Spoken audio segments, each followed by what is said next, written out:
A partir desse momento, vamos lidar com a estatística descritiva. Conceitos como população, amostra, variável contínua, variável discreta e dados brutos serão muito utilizados no decorrer do curso. Mas qual a diferença entre população e amostra? Suponha que no Instituto Federal será realizada uma pesquisa em que todos os alunos respondem essa pesquisa. E o diagnóstico é válido para todos os alunos. Então, temos aí um exemplo de população. Mas, por outro lado, se você, por exemplo, selecionar 5 alunos por turma para responder à pesquisa e o diagnóstico envolvido seja para todos os alunos, então aí nós temos um exemplo de amostra. Assim é feito, por exemplo, na eleição, quando você quer saber a preferência dos eleitores em relação a um determinado candidato, né? Você não precisa consultar todo mundo, e sim pega pequenas amostras e você vai ter uma visão global em relação aos votos dos eleitores. Em relação à variável contínua e variável discreta, nós precisamos estabelecer uma diferença entre as duas. A variável contínua ela pode assumir qualquer valor no intervalo, independentemente. Já a variável discreta, ela assume apenas alguns valores. Então, o tempo é uma variável contínua, o peso é uma variável contínua, não tem restrições aí em relação aos valores num determinado intervalo. Mas, por exemplo, se eu imaginar que eu tenha que contabilizar o número de pessoas que estejam numa sala ou num recinto, então aí nós temos um exemplo de variável discreta, porque os números devem ser inteiros. Não existe 22 pessoas e meias presentes num recinto, ok? Então, em relação aos dados brutos, refere-se às informações colhidas numa pesquisa, que devem ser organizadas e trabalhadas para que se tire uma conclusão.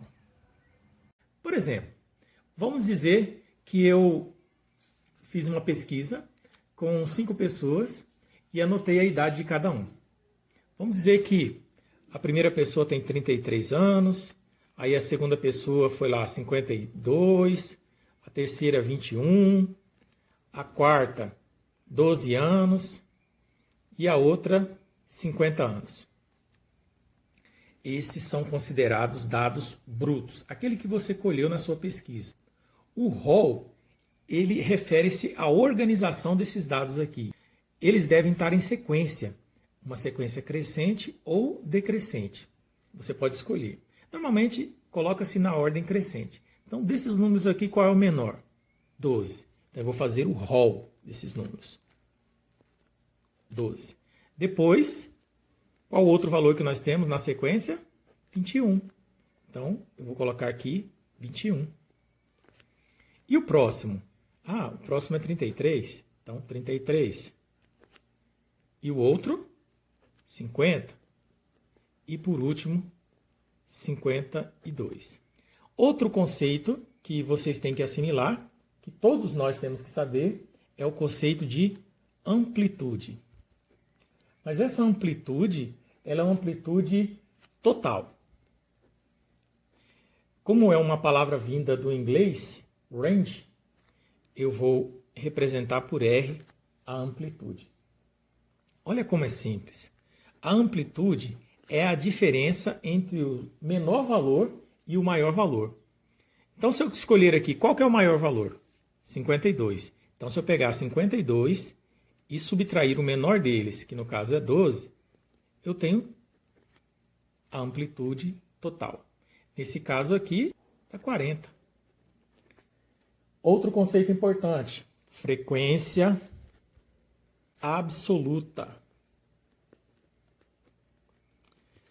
A frequência absoluta é a quantidade de vezes que a amostra se repete.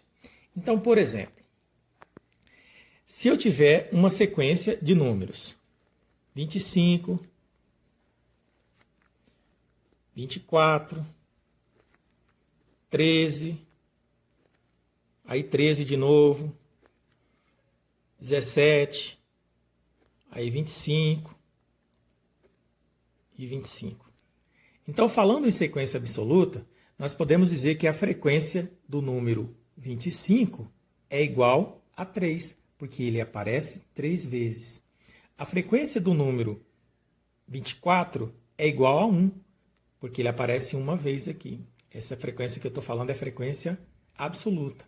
A frequência do número 13 é igual a 2, e a frequência do número 17 é igual a 1. Então, a frequência absoluta é a quantidade de vezes que aquela amostra aparece na sua pesquisa. Em estatística, geralmente são muitas informações, muitos valores envolvidos. Então, nesses casos, o interessante é fazer uma tabela, que nós chamamos de distribuição de frequências, para daí então você tentar calcular média, desvio padrão, desvio médio e qualquer outra grandeza envolvida. Existem dois tipos de tabelas de distribuição de frequência. Eu vou exemplificar para vocês aqui uma delas. As tabelas elas podem ser divididas em tipo A e tipo B. Neste exemplo, nós temos 30 amostras. Então, para construir a distribuição de frequências, eu vou montar uma tabela. A do tipo B nós veremos na próxima aula. Do lado esquerdo, eu vou colocar X e do lado direito é a frequência. Então, posso colocar aqui XI e FI. Nós vamos construir agora uma tabela tipo A. É uma tabela simples, onde do lado esquerdo nós temos o valor de cada amostra e do lado direito quantas vezes aquela amostra se repete. Vamos começar com o primeiro valor, 21. O número 21 repete ou aparece 1, 2, 3 vezes. Depois nós vamos para o número 22, 1, 2 vezes. O número 23 aparece 2 vezes. 24, uma vez. 25, 4 vezes. 26, 3 vezes. 28, apenas uma vez.